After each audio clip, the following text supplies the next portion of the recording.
जय श्री हरि। प्रिय भक्तों, अब रसपान कीजिए माघ मास के 12वें अध्याय का।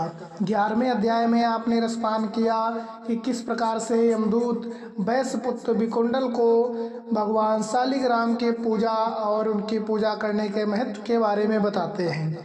यमदूत कहने लगा, जब कोई प्रसंगवश भी एक एकादशी के व्रत को करता है वह दुखों को नहीं प्राप्त होता है। मास की दोनों एकादशी भगवान पद्म नाम के दिन है। जब तक मनुष्य इन दिनों में वह व्रत नहीं करता उसके शरीर में पाप बने रहते हैं। हजारों अश्वमेध, सैकड़ों वाजपेयी यज्ञ एकादशी व्रत की 16वीं कला के बराबर भी नहीं है।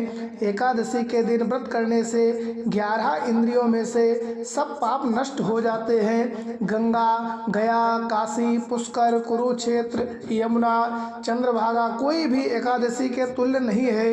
इस दिन व्रत करके मनुष्य अनायास ही वैकुंठ लोक को प्राप्त होता है। एकादशी को व्रत और रात्रि जागरण करने से माता पिता और स्त्री के कुल की 10-10 पीढ़ियां उद्धार हो जाती है और वह अपने पीताम्बरधारी भगवान के निकट रहते हैं। बाल, युवा और वृद्ध सब तथा पापी भी व्रत करके नरक में नहीं जाते। यमदूत कहते हैं कि हे वैश्य पुत्र, मैं सूक्ष्म में तुमसे नरक से बचने का धर्म कहता हूँ। मन, कर्म और वचन से प्राणी मात्र का द्रोह ना करना, इंद्रियों को बस में रखना, दान देना, भगवान की सेवा करना, नियम पूर्वक वर्णाश्रम धर्म का पालन करना, इन कर्मों के करने से मनुष्य नरक से बचा रहता है। स्वर्ग प्राप्त करने के लिए इच्छा से मनुष्य गरीब भी हो तो भी जूता, छतरी, अन्न, धन, जल कुछ न कुछ दान देता रहे।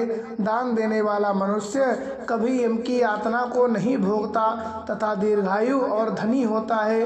बहुत कहने से ही क्या, अधर्म से ही मनुष्य बुरी गति को प्राप्त होता है। मनुष्य सदैव धर्म के कार्यों से ही स्वर्ग प्राप्त कर सकता है। इसलिए बाल्यावस्था से ही धर्म के कार्यों को अभ्यास करना चाहिए। जय श्री हरि। आज का अध्याय समाप्त हुआ। अगर आपको ऐसी कथाएं पसंद हैं तो कृपया चैनल को सब्सक्राइब कर वीडियो को लाइक, शेयर, कमेंट अवश्य करें। अपनी किसी भी तरह के सुझाव को हमारे साथ अवश्य शेयर करें। आपका दिन मंगलमय हो। जय श्री हरि।